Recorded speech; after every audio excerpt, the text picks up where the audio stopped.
Hello, everyone. My name is Lyrik Davis, and first and foremost, I want to thank you all for inviting me to speak at this Christians in Aviation conference. Well, I wish I could say I'm excited to speak about what I'm going to be speaking about today. Really, I'm more scared than I am excited, and that's because this topic is a serious topic, and it's one that I believe could be seriously threatening the standard of safety we have in this industry that all of us in this room have worked so hard to uphold. So, that topic I have for you today is safety over savings, the dangers of reduced crew flight operations. On July 19th, 1989, United Flight 232 crashed, and on board, 296 people should have died that day. The aircraft was a Douglas DC-10, and when they suffered a really severe failure of the number two engine, that explosion of the engine mounted in the tail severed not one, not two, but all three hydraulic lines to the aircraft. This left the two pilots at the controls with no control over pitch, roll, or yaw, and only limited control of the two engines remaining. Despite having essentially an uncontrollable aircraft, 184 people survived that flight. Now, if you're familiar with this flight, you already know how these people survived. If you're not familiar with this flight, I'll give you a little breakdown about how on earth these pilots took an aircraft with no flight controls and put it down not just anywhere, but on a runway. These two pilots had excellent use of crew resource management. Essentially, like I said, there was no controls over the hydraulic lines, but they still had limited control over the two engines. One had a bit more thrust than the other. I believe it was the left engine. So these pilots, what they did was they had the one in the left seat put his right hand on the throttle for the left engine. The one in the right seat put his left hand on the throttle for the right engine, and using differential thrust, they were able to speed up the aircraft and produce more lift and have it remain somewhat stable. Or they could reduce the throttles and somewhat have a little bit of roll control and be able to descend. By manipulating these controls very precisely, they had a check airman on board as well that was sitting between them, helping control those two throttles. They were able to make a series of wonky turns and somehow make it back to a runway to land. Uh, there were some fatalities still, but for all intents and purposes, all 296 should have died, and 184 did survive. Now, this disaster that was somewhat avoided would not have been avoided at all had there not been those two pilots on board. If there was only one pilot on board that day on United 232, there is essentially no way that there would have been any survivors today. The aviation industry is growing. It's estimated by 2035, airline passenger traffic and freight volume will be double what it is today, according to ICAO. That's an estimated need of 500,000 new pilots by 2035 to fulfill the need of the growing industry. Now, there's a few ways of doing that. Most of us would say we need to, train more pilots, hire more pilots, but there's some that think otherwise. Some advocates are pushing for reducing the number of flight crew, and really there's two ways of doing this. One is called EMCO, or Extended Minimum Crew Operations, and the other is SIPO, or Single Pilot Operations. With the first one, EMCO, that would be one pilot in the cockpit during cruise or non-mission critical phases of flight. There'd still be two pilots in the cockpit during takeoff and landing. And then with single pilot operations, it is exactly what it sounds like. There would only be one pilot on the aircraft throughout the duration of the flight. Some discussion points I want to talk about in this presentation. I'm going to start by talking about the background of EMCO and SIPO. These aren't new ideas. They're things that have been really produced by decades leading up to it. I want to talk about the current laws in this area. some differing viewpoints, both just on the matter in general and also the different major players, the companies involved in making aircraft, flying aircraft, and regulating aircraft. I want to provide you with a biblical perspective. After all, this is a Christians in Aviation conference, and I do believe there are some Bible passages that are really pertinent to this issue. And finally, we'll end with some suggestions for the industry. So, just some background. Reducing crew is not a new idea. Prior to the 1980s, most aircraft required one or more flight engineers, a navigator, and sometimes even a third officer in addition to the second officer. So reducing crew is not a new idea. As automation has continued to improve, we have progressively had less and less flight crew. As early as the 1970s, both Boeing and Airbus, other manufacturers, started implementing engine indicating and crew alerting systems in the aircraft. These systems were essentially advanced autopilots. They could display, the flight path of the aircraft. They would alert the crew to issues with the engines and other instruments, and could even provide, suggestions in what to do when things go wrong. Essentially, the roles of navigator, flight engineer, and third officer had been absorbed into this automation. So by the 1970s and 1980s, we really started adopting that two pilot standard we see today. And also, costs are rising. The median salary for a airline pilot is $207,000 as of 2023. Uh, that can, vary dramatically. There are some airline pilots making upwards of $700,000, and with hiring 500,000 new pilots by 2035, that's costs are a serious matter for that. Next, we'll talk about the current laws in place. So, for the sake of keeping this presentation brief, I understand everyone's ready for lunch. Last presentation of the day, I understand that. We're just going to talk about the United States laws, and we're going to talk about specifically air carriers under Part 121 of Title 14. So, under that law, these aircraft must operate with at least the minimum crew as required by the aircraft's airworthiness certificate and flight manual, and the minimum pilot crew is to be two pilots. The certificate holder shall designate one pilot as pilot in command and the other as second in command. So, thankfully, in the United States currently, for Part 121 air carriers, it is illegal to fly with only one pilot. And that's something that I hope we continue to uphold moving forward, as the opposition for bringing in extended minimum crew operations and single pilot operations seems to be ramping up. Now I'm going to talk about some arguments for extended minimum crew operations and single pilot operations. The first and foremost, probably the most obvious, is going to be reduced costs. If you only have one pilot flying the aircraft, you only have to pay one pilot. You don't have to pay the second in command pilot.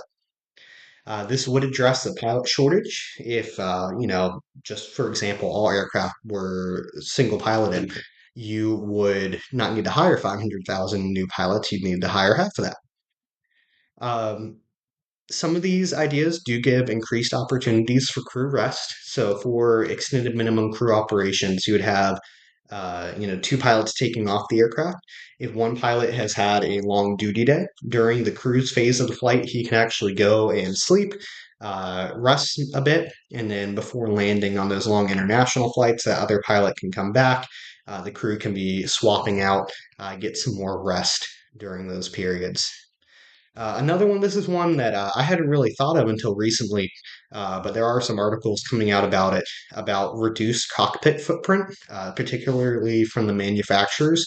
This would result in cost savings and possible greater aerodynamic efficiency if we didn't have to design cockpits to be as wide to hold two or more flight crew. Under single pilot operations, you could essentially have like a fighter pilot cockpit, like really skinny and narrow at the front of an airliner. So that would take less materials to build and also create, again, a narrower profile. This one is another interesting idea. It's one I'm going to touch on briefly now, but hit again towards the end of the presentation, and that's remote control of the aircraft from the ground. Many of you in the room have probably heard of the German Wings Flight 9525 accident that happened a few years back. Basically, this was a flight that took place in Europe where one of the pilots had to use the restroom. Within seconds of that pilot leaving the cockpit, the co pilot, who was going through some mental health issues, ended up nosediving the aircraft into the ground, killing himself and all others on board. So again, that's a danger of even just having one pilot in the cockpit for even seconds, much less the whole flight. But anyway, remote control of the aircraft from the ground could be a potential avenue to assist single pilots. In the event that one or both pilots became incapacitated, there's a chance that in the future, a ground controller could actually take remote control of that aircraft and land it using a computer screen back on the ground. Or if it's a single pilot that's just going through an emergency, that person on the ground can have limited control of the aircraft and be able to talk them through that emergency and help them as if there was another pilot next to them. Now, that being said, I don't believe that we will get to a point where they would have enough situational awareness on the ground to fully help in that situation. Also, just for example, the United 232 we talked about earlier, in an explosion that severed three hydraulic lines, uh, there's not really going to be any help from someone controlling remotely on the ground if they still can't control the aircraft without those lines. Lastly, the arguments for EMCO and SIPO. These would most likely, if they were to move forward, be introduced gradually in phases.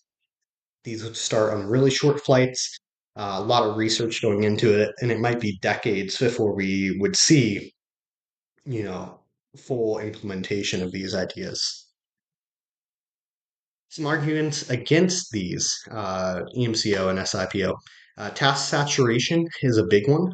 If any of you are pilots in the room, there's probably been a time where you've flown an aircraft and you felt a little bit overwhelmed, and it's been really nice to have either a flight instructor or a co pilot next to you during those times. Aviation can be really complicated, and having two or more people to work together on a problem really can help in those situations.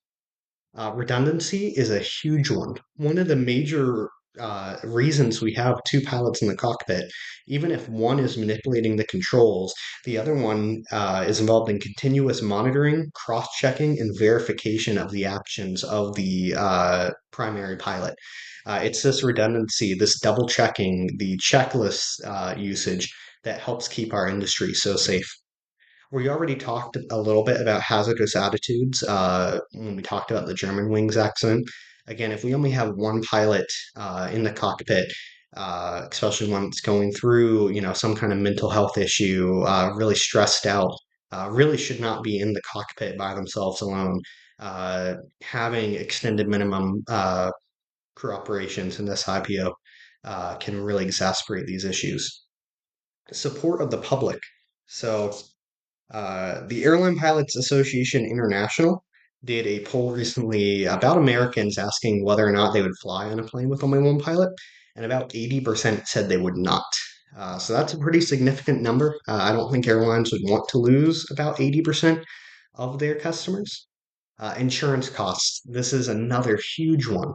If the primary reason for reducing having two pilots and the one pilot is for cost savings, these aircraft are insured. Insurance companies aren't going to take very kindly to having just one pilot. Those rates are definitely going to go up, and they're going to eat up a lot of the cost savings you would get from only having to pay one pilot in the first place. Some popular opinions. These are some airlines, manufacturers, and government agencies. So United and Delta flat out said in their contracts that they will never operate with less than two pilots, which is great to hear. American Airlines has said something similar. They said that the FAA requires two pilots and we're going to comply with the FAA. That's a little wishy-washy. It kind of makes it sound that if in the future laws were to be made reducing the number of pilots, that American Airlines might jump on it. But again, they left it intentionally vague. Airbus is actively not only moving towards having extended minimum crew operations and single pilot operation, but fully autonomous operations. They have invested a lot of money into looking at these technologies. trying to reduce, the amount of crew needed. And that's something that is quite scary hearing from one of the world's largest aircraft manufacturers. Boeing's a little bit more conservative. They said for the time being, they're definitely going to design cockpits made for two pilots. However, they said they're not opposed to, 20 years down the road, starting to implement single pilot operations for cargo flights. They said it would be many years before passenger flights. As for the FAA has, of course, said no, that they are going to keep the two pilot standard for the time being, and that's very good to see. EASA, the European regulatory agency, a little wishy washy on it. They have, although currently kept the standard of two pilots, they have invested over $14 million towards research. Part of that research package went towards investigating extended minimum crew operations and single pilot operations. Now, I want to take a second to talk about a biblical perspective on the matter. So, Ecclesiastes 4 9 through 10 says that two are better than one because they have a good reward for their labor. For if they fall, one will lift up his companion, but woe to him who is alone when he falls, for he has no one to help him up. Now, this verse, I believe, is pretty self-explanatory. Two is better than one. If one person is struggling, if one pilot's struggling, if one pilot's incapacitated, he has his companion there, that second in command, to to help him through that situation. I think it's also really telling that early church missionaries, the apostles, Paul never went on a mission trip alone. He always brought Barnabas with him, brought Silas with him, brought Timothy with him.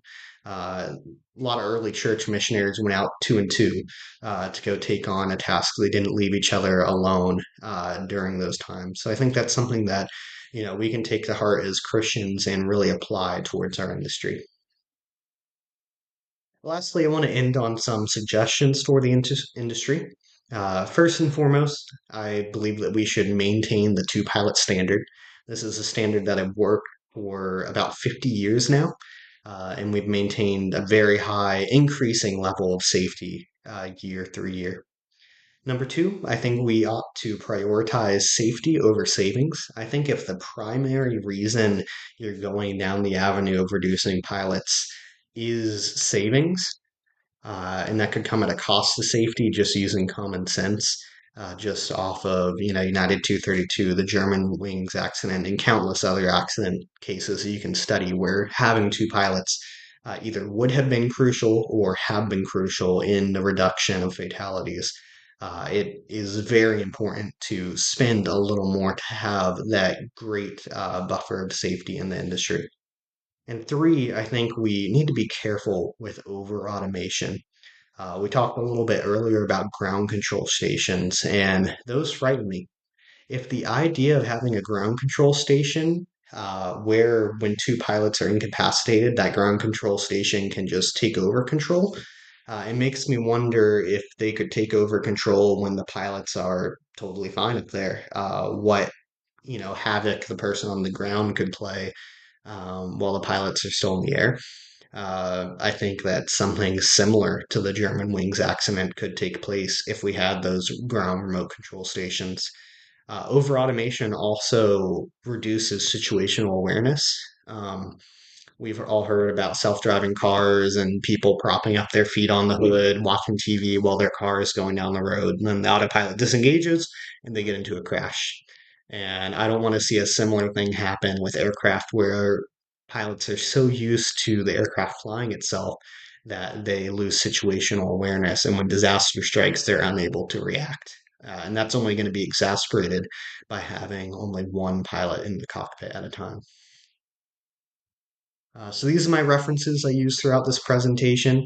Once again, I want to thank you all for listening, and I hope that as we leave this place and we go out into our respective industries in the aviation industry, that you'll take to heart what you've heard today.